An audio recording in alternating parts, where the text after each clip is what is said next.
What is up, Earth's mightiest subscribers? It's Blerd without fear.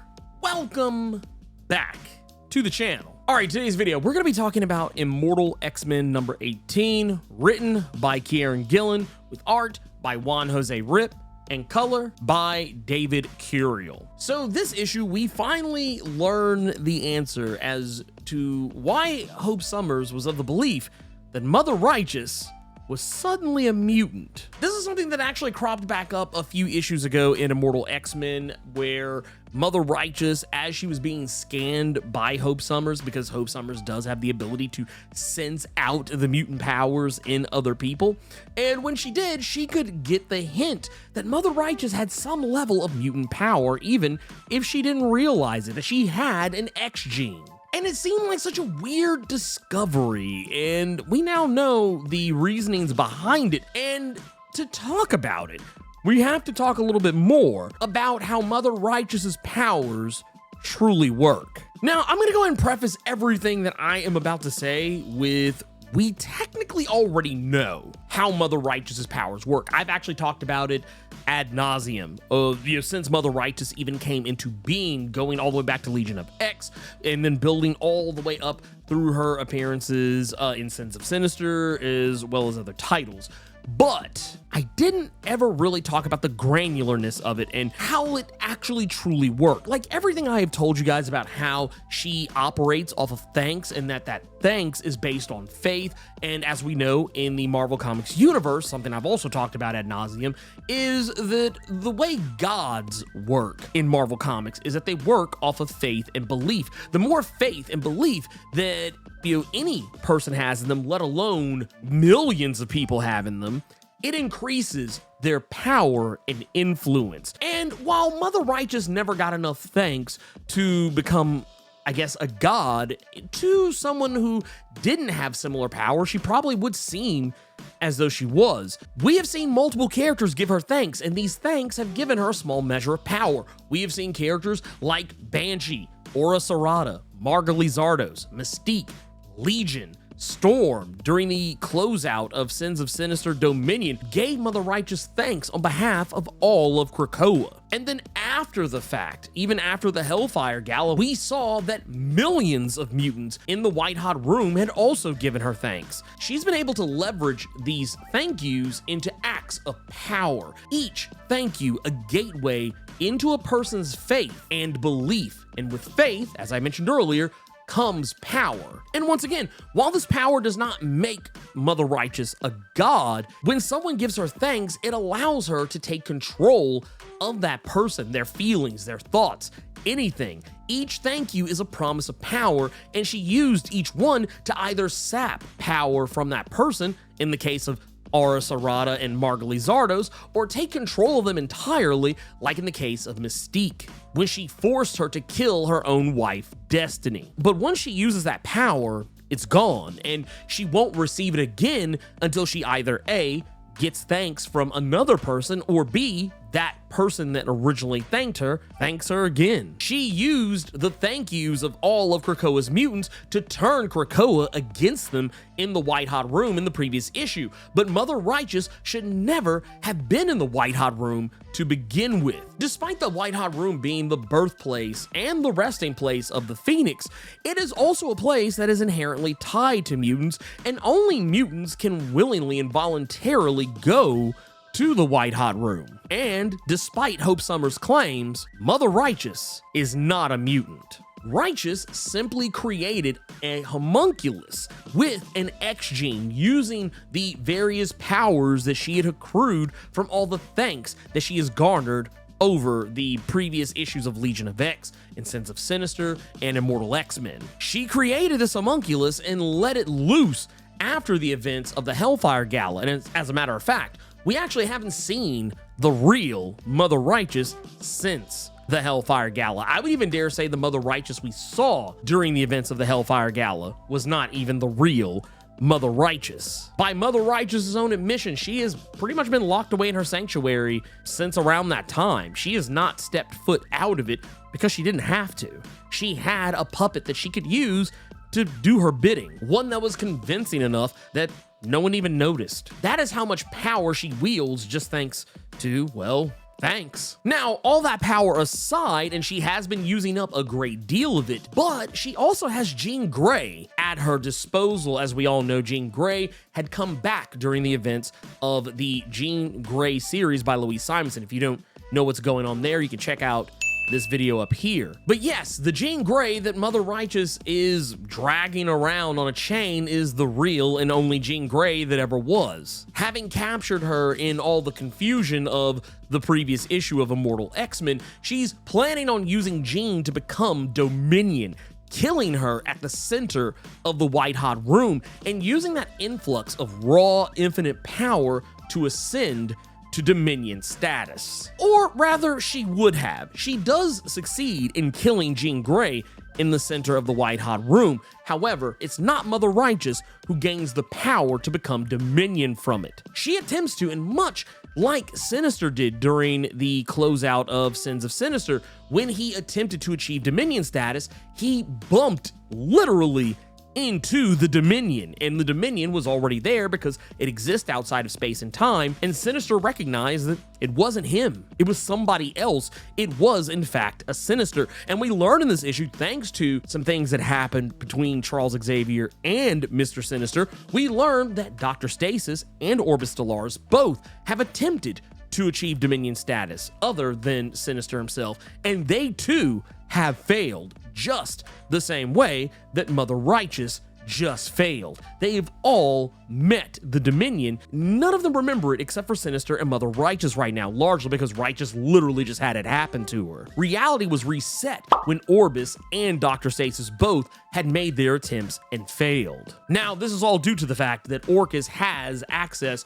to the Moira engine. For those who are unfamiliar with what that is the collection of Moira clones that Sinister had been creating so he could reset the timeline however many times he wanted to. All of these Moiras still possessing their X gene, unlike the Moira X Prime that we've been dealing with this entire time. But once again, Mother Righteous does not achieve Dominion status, so who does? The one who achieved Dominion status was you. Clicking that like button. Clicking that like button as well as hitting that subscribe button and tapping that notification bell will bring you to Dominion status, placing you outside of space and time and allowing you to escape the power and villainy of the Phalanx. And not only that, it will also help you keep up with all of my coverage on all things X-Men as well as other comics from Marvel and DC. But no, in all seriousness, the Dominion is actually something that I had mused about a while ago. And while I never really made any formal statement about it, so I'm not going to sit here and claim that I called it all along, I just couldn't help but listen to the words of Kieran Gillen in interviews where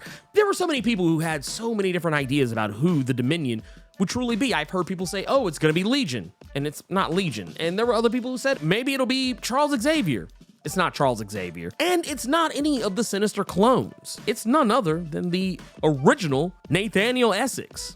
In a roundabout way. You see, when last we saw the original Nathaniel Essex was earlier in the pages of Immortal X-Men. Mystique and Destiny had encountered the original Nathaniel Essex back in the late 1800s. When they encountered him though, and they were first introduced to Nathaniel Essex and his condition that he was turning into what was effectively Mr. Sinister at the time, this was in fact the original Nathaniel Essex. However, when they encountered Nathaniel Essex, he was constantly droning on about machine men and how this machine intelligence was gonna one day come along and just wipe all of humanity off the map, and that there was no way to defeat them, and that he was actively working on ways to try and figure out how to get around them. Well, what he was talking about back then, he was referring to the Phalanx. Later in that issue of Immortal X-Men number 8, Mystique killed that version of Nathaniel Essex, but we didn't really know what happened to him after that. I mean, granted, yes, we do see Mystique and Destiny both standing over his dead body,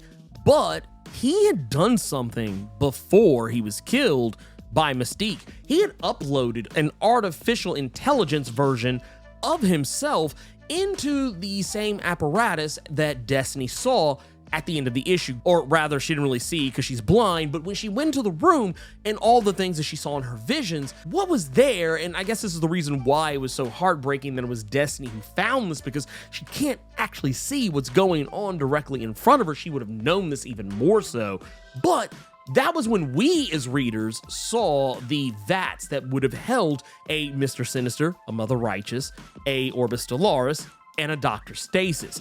However, there was another thing that was connected to it that we were unable to see, largely because it was on the ceiling, and also very likely because it was directly in front of Destiny from the perspective that we were looking on. But in this issue, we see it on the ceiling. We can see it set directly in the center of the various symbols of the other Sinister clones, and it is a crown. This is the original Nathaniel Essex in all but body. And what was going on here is that the different intelligences that were in these clones were added to this intelligence, and that is kind of what creates a Dominion in the first place.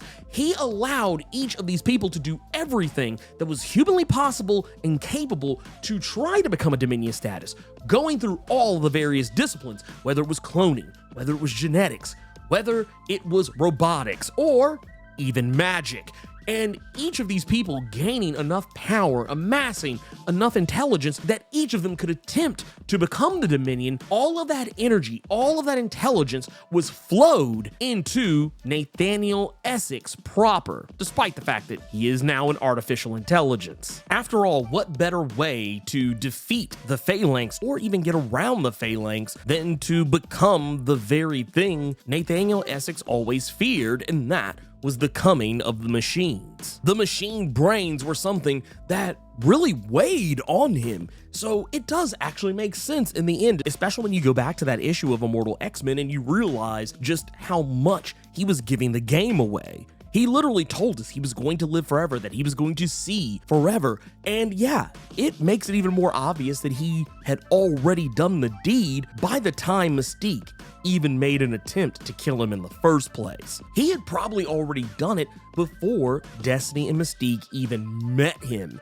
in the first place. Having all of that intellect, having all of that power, having all of the knowledge of everything that has gone on, this helped create a Dominion. And just in case anyone's wondering how this could potentially make someone a Dominion is nothing more than the highest possible tier of interstellar intelligence, indistinguishable in power from the grandest mythical godheads, functionally omnivalent, omniscient, critically omnitemporal. A Dominion's intellect is dense enough to collapse space-time and form a sentient singularity. I think it's safe to say that any of the collective intelligences that have been gathered over time, Mother Righteous with her knowledge of every single potential timeline that could ever happen because she's relived the moments of everything that's happened up to this point so many times, and of course Orbis Stellaris, he literally created a world mind. Add in Dr. Stasis and his intelligence, which we've seen him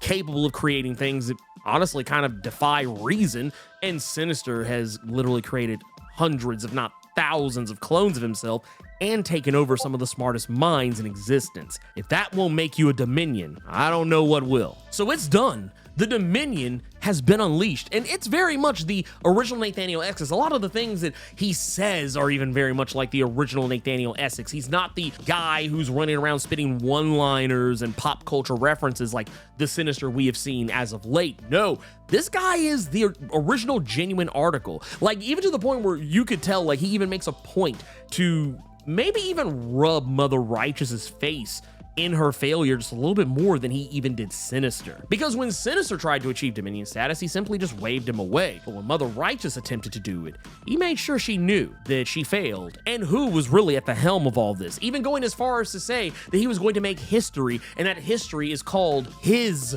story for a reason. Which, for those, if you ever go back and read the further adventures of Cyclops and Phoenix, you will learn the original Nathaniel Essex was, well, I mean, as you would imagine, he's not a nice guy, but he was also kind of a bit of a pig. He was kind of a sexist pig. He didn't really think very highly of, I mean, while he loved his wife, Rebecca, who ultimately was cloned into Mother Righteous, at the same time, I feel like, you know, he was also the type of guy who would constantly remind her of her place in society. And I think that's also a lot of the reason why Mother Righteous has done a lot of the things that she has done as of late.